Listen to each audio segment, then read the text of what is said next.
Hello students, how are you. देखिए बेटा, electrochemical series और activity series, it is very important in the electrochemistry chapter. Electrochemical series or arrangement of standard reduction potentials in the decreasing order, this is also known as activity series, which you already study. The calculation of standard reduction potentials all are based on with reference to the standard hydrogen electrode.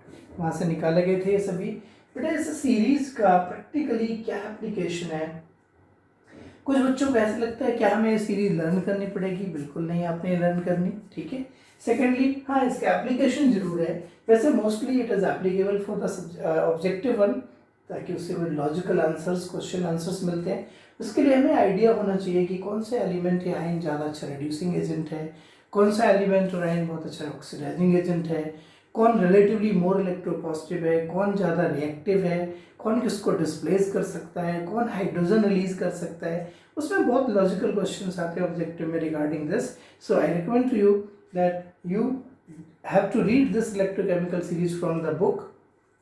उसके characteristics भी read कर लीजिए. But for the subjective point of view कुछ points लिखने को आते हैं. So for the subjective point of view you have to just write the points, and for the objective point of view we have to explain all these points. So subjective में तो आप सिर्फ points ही लिखा हो sufficient है. जैसे with the help of this series we can find a relative strength of oxidizing and reducing agent. Which one is the better oxidizing agent? It is fluorine. Better reducing agent? It is lithium. That means the species which have a standard reduction potential in negative, greater value in negative, it is a good reducing agent, and which have a standard reduction potential greater value in positive, it is a good oxidizing agent. Clear? लेकिन अगर हमने इसको और explain करना है objective point of view से, तो देखिए जिन जिन स्पीशीज का रिडक्शन पोटेंशियल्स नेगेटिव में है वो सभी अच्छे रिड्यूसिंग एजेंट्स होते हैं. ठीक है, वो सभी अच्छे रिड्यूसिंग एजेंट्स होते हैं then hydrogen, then some other metals like copper, silver, platinum, etcetera. ठीक है. इसके अलावा बेटा इस सीरीज की हेल्प से हम ईएमएफ ऑफ द सेल भी फाइंड आउट कर सकते हैं. With the help of this series we can calculate EMF of the cell by applying formula E cathode minus E anode. हम ये चीज़ फाइंड आउट कर सकते हैं यहाँ से. हमें अलग अलग हाफ सेल्स के इलेक्ट्रोड पोटेंशियल्स गिवन होंगे, हम यहाँ पुट कर देंगे. Secondly, with the help of this series and after calculation of E naught cell we can predict whether a particular cell or cell reaction is spontaneous or not. जैसे हम कहते हैं कि क्या जिंक का जिंक सल्फेट में solution, copper का copper sulphate में सोल्यूशन अरेंजमेंट बनाए, क्या ये सेल पॉसिबल है, क्या ये रिएक्शन पॉसिबल है, क्या हम कॉपर के कंटेनर में जिंक सल्फेट रख सकते हैं या नहीं रख सकते. मतलब किसी भी रिएक्शन की फीजिबिलिटी, स्टोर करना, स्टेयर करना, उस रिएक्शन के लिए आप ई नॉट सेल फाइंड कर लीजिए. और जब आप फाइंड आउट करोगे अगर ई नॉट सेल की वैल्यू जो आपने फाइंड की है ये ग्रेटर देन 0 आती है, तो गिब्स फ्री एनर्जी जिसका रिलेशन फॉर्मूला है माइनस NF नॉट सेल, ये नेगेटिव आएगा. और फिर वो सेल रिएक्शन, वो प्रोसेस, वो स्टोरेज, सब कुछ स्पॉन्टेनियस होगा. For the any thermodynamic process Gibbs free energy change for the process must be negative. Similarly, to predict whether a metal can liberate hydrogen, बेटा ध्यान देना, ये तो मैंने यहाँ पे बहुत ज़्यादा सीरीज नहीं बनाई, बट जितने भी मेटल हाइड्रोजन से ऊपर हैं, जिनका भी स्टैंडर्ड रिडक्शन पोटेंशियल नेगेटिव में है, वो सभी बहुत ही रिएक्टिव मेटल होते हैं विद रिस्पेक्ट टू एनीवन. और ये मेटल्स अगर कभी किसी एसिड या वाटर से रिएक्ट करते हैं, for example when zinc treated with H2SO4 definitely it will displace two hydrogen, क्योंकि जिंक जो है हाइड्रोजन से ऊपर है. अगर आप आयरन को रिएक्ट कराते हो इवन वाटर से या स्टीम से, तो Fe2O3 के साथ आपको यहाँ पे हाइड्रोजन मिल जाएगी. सो ऑल दोज मेटल्स और species which just lie above hydrogen और have standard reduction potential in negative और बिलो हाइड्रोजन, क्योंकि हाइड्रोजन का 0 होता है, can reduce hydrogen, can displace hydrogen from its acidic solution और फ्रॉम वाटर. माइंडेड? क्लियर? ठीक है.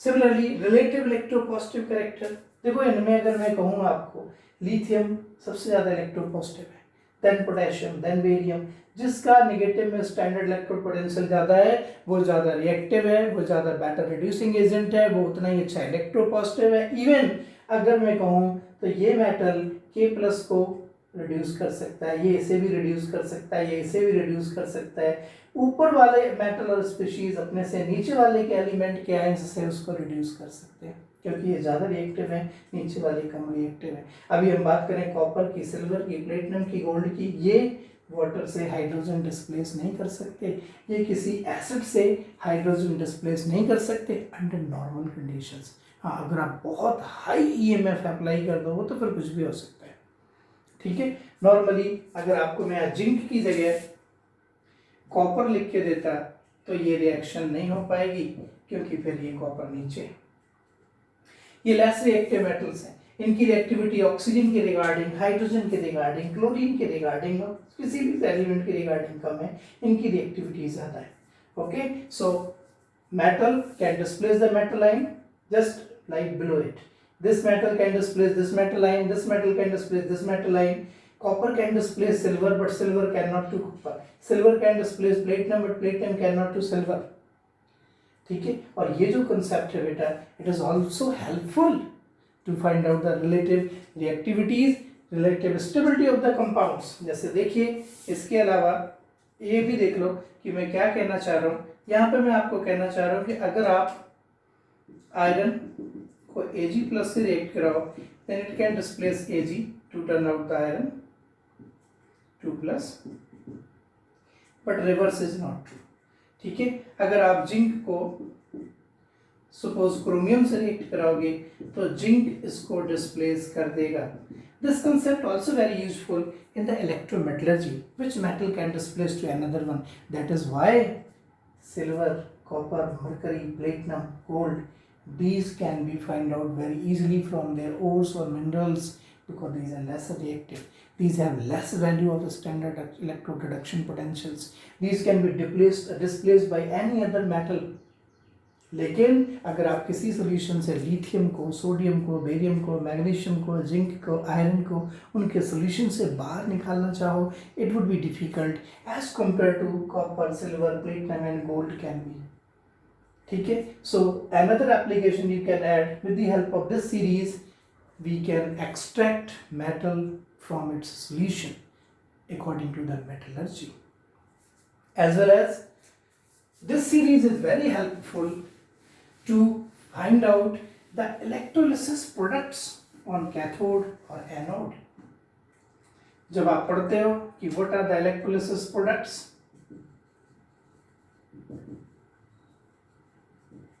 इलेक्ट्रोलिटिक सेल्स में आपने देखा था सॉल्यूशन लेकर के, आयंस को लेकर के, रॉड्स डाल के जब हम इसमें करंट पास करते हैं तो हमने बताया था कि अक्सर पॉजिटिव आयन कैथोड पर और नेगेटिव आयन एनोड पर जाकर के स्टोर होने लगता है। लेकिन कई बार क्या होता है, एक से ज़्यादा केटाइन होते हैं, फिर कौन सा केटाइन पहले जाएगा, एक से ज़्यादा एनाइंस होते हैं, फिर कौन सा एनाइन पहले जाएगा। So what should be the deposition, जैसे suppose we take aqueous NaCl, that is we have H+ and OH- due to aqueous, and NaCl, Na+ and Cl-। now अब बताइए कौन सा आयन पहले डिपोजिटेड होगा after electrolysis while we using platinum electrode. So all these things can be explained with the help of electrochemical series by their deposition order. मेरी बात ध्यान से सुनना, जिस किसी भी मेटल आयन को मेटल में रिड्यूस्ड होने के लिए डिपोजिशन पोटेंशियल कम चाहिए, डिस्चार्ज पोटेंशियल कम चाहिए, lower the value of discharge potential, lower the value of deposition potential of the ion, easier will be its deposition. अब आप देखिए इन सब का नेगेटिव में पोटेंशियल है, हाइड्रोजन का 0, मतलब का पोटेंशियल तो बहुत कम है ऑलरेडी, इनको डिपॉजिट कराने के लिए बहुत ज़्यादा पोटेंशियल अप्लाई करना पड़ेगा, जबकि हाइड्रोजन से नीचे वालों का तो पहले से ही बहुत ज़्यादा है, इनको थोड़ा सा और दे दो, they can move first. So deposition will be easier in this order. When you take electrolysis process, ये डिपोजिशन ऑर्डर होना चाहिए, deposition order of metals gold will deposited first, then platinum, then silver, then copper. It will be the deposition order. Which ion will deposited first when you have two types of cations? इस order में बेटा deposition होना चाहिए. अगर hydrogen है, hydrogen will deposited first. But अगर hydrogen और copper है, copper will deposited first. Silver है, silver will deposited first. So this is the metal deposition order in the electrolysis process. इसका मैं आपको अगर ऑर्डर भी लिख दूं, डिपोजिशन गोल्ड का सबसे पहले होगा, ठीक है, देन सिल्वर का, ये सिर्फ उनका लिख रहा हूँ जो ज़्यादातर यूज होते हैं, देन कॉपर का, ठीक है, देन H प्लस का, देन आयरन का, देन जिंक का. This is the deposition order of some ion. And then Al3 plus का, देन Mg2 प्लस का, देन Ca2 प्लस का, okay, and then K plus and Li plus को तो deposit करना बहुत मुश्किल है. During electrolysis this is the deposition order अगर ये आयंस प्रेजेंट है तो. Similarly for anions, I minus will deposited first, then Br, then Cl, then OH, then NO3 and then SO4. ये जो ग्रुप ऑफ आयंस बड़े होते हैं इनका डिपोजिशन मुश्किल होता है. ये एनाइंस हैं, ये जाएंगे आपके एनोड पर, ये जाएंगे कैथोड पर during electrolysis. So with the help of standard reduction potentials, you can find out relative oxidizing strength, relative reducing strength, which metal can reduce to another one, which can liberate hydrogen. ठीक है, ये सारी चीजें यहाँ से easily explain कर सकते हैं. इवन इस टाइप के क्वेश्चन अगर आ जाए कि what is the thermal stability order, आपके पास सिल्वर ऑक्साइड है और आपके पास कैल्शियम ऑक्साइड है, which one is thermally more stable, इन दोनों में थर्मली कौन सा ज़्यादा स्टेबल है?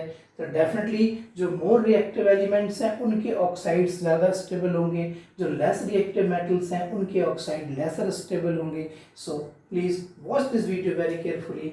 This one is the very very important knowledge for you. ठीक है, अगर आपने इलेक्ट्रोकेमिकल सीरीज के इन पॉइंट्स को अच्छे से स्टडी कर लिया, the number of objective questions you can solve. हाँ, अगर मैं सब्जेक्टिव पॉइंट ऑफ व्यू से बात करूँ, then in the subjective you have to just write the points of applications of electrochemical series. No cross questions can be asked. Okay, thank you, thanks a lot. देखिए इसको और enjoy करिए. जो भी doubts हो आप मुझे बताइए. It's a very important one. Okay, thank you.